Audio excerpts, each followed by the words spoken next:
Fala galera, e eu já assisti na cabine de imprensa Assassinos da Lua das Flores, novo filme dirigido por Martin Scorsese, estrelado por Leonardo DiCaprio, Robert De Niro e galera, Jesse Plemons também, assim ó, rouba muita cena quando ele aparece já no ato final do filme. Galera, que elenco, que história, que direção, que tudo, já tô começando a crítica aqui, ó, enaltecendo, porque não tem como ser completamente diferente disso, galera. Só que antes de começar a crítica aqui, ó, já curte o vídeo, já assina o canal, dá aquela mega ajuda porque não custa nada, dá o like, que ajuda demais, você não tem noção do quanto que ajuda aqui o canal da Take. Eu quero abrir, galera, com um abre aspas do Martin Scorsese, que ele deu uma entrevista para New Yorker, sobre desde quando ele pensava em adaptar essa história e seus pensamentos sobre, tá? Abre aspas para o nosso querido Martin Scorsese. Acho que remonta a 1974, quando tive a oportunidade de passar algum tempo, apenas um dia ou dois, talvez 2 dias, com a tribo Lakota, em Dakota do Sul, e estive envolvido com um projeto que não deu certo. Foi uma experiência traumática e eu era tão jovem que não entendia. Não entendia os danos e a pobreza. Cresci com a pobreza de outra forma, que foi funcionar homens e mulheres da classe alta da Elizabeth Street, da Mott Street e da Mulberry, mas também tínhamos o Balmery. Então cresci com essa pobreza, mas nunca vi nada assim e não consigo descrever por quê. Era impossível. E isso, galera, já atrás, tá? Que foram quase 5 décadas, simplesmente, que o Scorsese estava com essa ideia na cabeça. E depois de tanto tempo, ele pegou e fez essa adaptação, né, de Assassinos da Lua das Flores. É sempre muito difícil fazer uma adaptação, tá? Por causa do tempo que o material tem, né, na sua origem. Simplesmente o tempo que ele tem de desenvolvimento de personagens e quanto narrativa e tudo mais. O filme, tá? Ele tem 3 horas e 26, quase 3 horas e meia ali, tá? De duração. E o Scorsese, cara, consegue colocar, não só assim, uma adaptação, tá? Mesmo eu não conhecendo o material original, mas pelo que eu li das outras críticas desde lá do Festival de Cannes, quando esse filme estreou, tá? Teve sua premiere fora de competição. Simplesmente que ele consegue traduzir muito bem o principal, que é o espírito contado da tribo Osage, né? E o que aconteceu com eles por causa de uma coisa chamada cobiça, né? E a cobiça dos homens brancos e tudo que vai acontecendo, e num momento histórico extremamente importante, porque os eventos de Tulsa, né? O que aconteceu ali com os negros nos Estados Unidos, tá? E muito especificado aí o que acontece em Tulsa, também reflete com o que as tribos, e principalmente aqui focado na tribo Osage, sofreram também, né? Toda essa discriminação e toda essa parte realmente de cobiça acontecendo em volta de um milagre que simplesmente acaba acontecendo nas terras, né, dos indígenas ali. Por quê? Isso não é nenhum tipo de spoiler, galera, tá? Falando uma coisa muito importante, tá? A crítica completa com spoilers, ela sai amanhã, tá? Porque para fazer uma crítica completa com todos os spoilers do filme de 3 horas e meia, praticamente, é muito difícil. Então, eu tô montando realmente um roteiro ali pra gente ter os pontos principais, tá? Tudo que vai acontecendo na medida que a gente vai tendo um milagre que é estabelecido logo no começo do filme lá, tá? Os primeiros 5 minutos já prepara toda a estrutura que é a descoberta do petróleo, entendeu? Aquela terra ocupada pelos Osages, quando eles descobrem simplesmente do nada, eu acho muito impactante a maneira simples e ao mesmo tempo o quanto que ela tem uma escala grandiosa na vida daquela tribo ali, que simplesmente se vê pisando, né, numa terra que é sagrada para eles, trazendo uma riqueza que não foi buscada e muito menos imaginada que poderia acontecer. E tudo isso ocasiona, né, a transformação que vai acontecendo na vida que vai primeiro de todos esses personagens ali. E o Scorsese, ele dá um banho, tá? Um banho em como contar essa história. E essa história ela vai sendo contada com um extremo desenvolvimento de personagens, tá?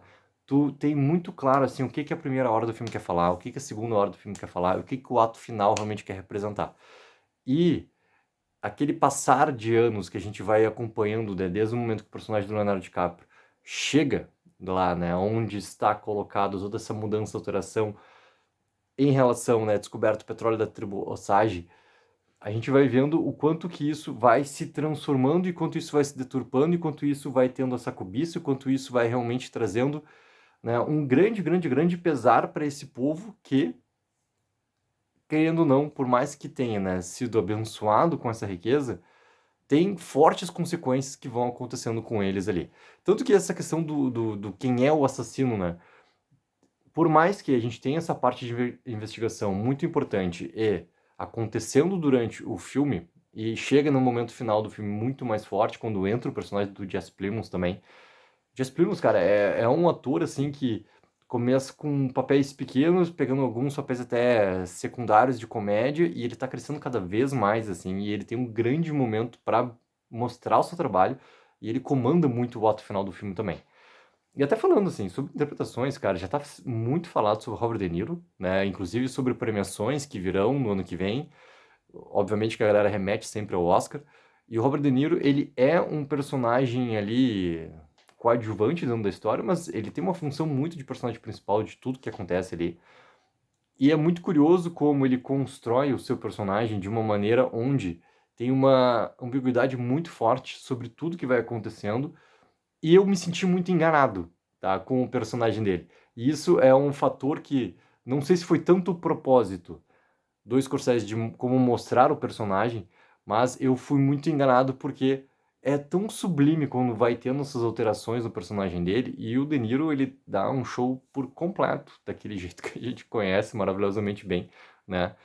E o DiCaprio, cara, o personagem dele, por mais que seja o personagem que encabeça, né, o elenco por completo do filme, encabeça o filme por completo, ele é um personagem que as suas dualidades, né, elas são claras desde o começo. E isso também são pontos assim que é muito difícil de tu combater, né, de tu conseguir chegar num ponto que realmente vai ter efeito num filme de 3 horas e pouco, porque tu tem que demonstrar muito como ele é o personagem protagonista do filme. Pô, ele tá praticamente o tempo todo na tela, praticamente o tempo todo na tela. E em paralelo, tá? Tem uma questão de linguagem que o Scorsese insere nesse filme que eu achei simplesmente brilhante. Por quê? Porque ele remete a algo da época em que acontece o filme, a maneira como ele encerra o filme, como ele encerra os acontecimentos todos, como é que ele encerra todas essas consequências para a tribossagem, a consequência toda que vai acontecendo para cada personagem ali que a gente vai conhecendo durante a história, não só os personagens principais. Ele encerra com uma linguagem que eu não sabia dessa informação, e ainda bem que eu não sabia dessa informação de como ele encerra o filme, porque assim, ó, é um primor técnico de algo tão bobo, porque ele não é algo que é utilizado, cara, de jeito nenhum no que acontece hoje, como a gente entende, né, questões não só de, cara, de sétima arte em relação ao cinema e tudo mais, mas a estrutura como linguagem em si de qualquer, né, teledramaturgia e afins, assim, porque é algo muito marcante da época. E ele utiliza esse recurso todo e ganha uma força, cara, um impacto genial, assim, que eu era só sorriso nesse momento do cinema, assim, porque eu tava vendo uma história que tava tendo um encerramento de uma maneira completamente diferente do que tu poderia esperar. E contada de uma forma completamente diferente do que tu poderia imaginar. E é brilhante, assim. Então, eu acho que é uma grande besteira até pegar, cara, tentar elencar, por mais que a gente goste de fazer isso, eu também gosto de fazer isso, entendeu? Ah, é o melhor filme do Scorsese, ah, não sei o que, não sei o que. Cara, é um baita filme. Ele é um baita filme. Ele vai ser lembrado como um dos grandes filmes do Scorsese e também um dos grandes filmes desse ano aqui. Que com certeza, mesmo ele ganhando ou não ganhando, entendeu? Isso até é outra questão, mas ele vai estar sim presente em diversas premiações no ano que vem, em diversas, e o ganhar ou não ganhar é aquela questão do faz parte do jogo, ou seja, o mais importante de tudo é que é um baita de um filme que te prende com um ritmo que, em nenhum momento, por mais que ele tenha uma duração tão, né, longa, ele não tem nenhum momento de cansaço. Por quê? Porque a trama, como ele vai desenvolvendo, ela vai te prendendo. Ela vai conseguindo te manter sempre conectado com o que está acontecendo. E ela vai sempre numa progressão, sem nunca esquecer que o quê? Qual é o principal tema que ele quer falar nesse filme? Que é a maneira até como ele começa, a maneira como ele encerra o filme. O que ele quer conversar? Ele quer conversar realmente sobre, cara, o que acontece principalmente com a tribossagem, mas sobre os indígenas e, obviamente, os indígenas na questão dos Estados Unidos ali, né?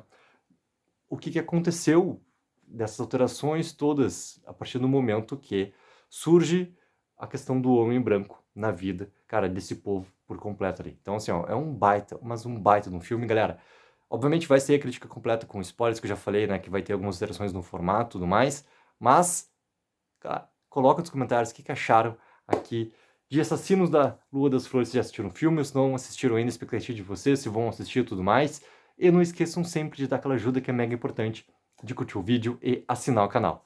TEG04, viva o sonho aqui!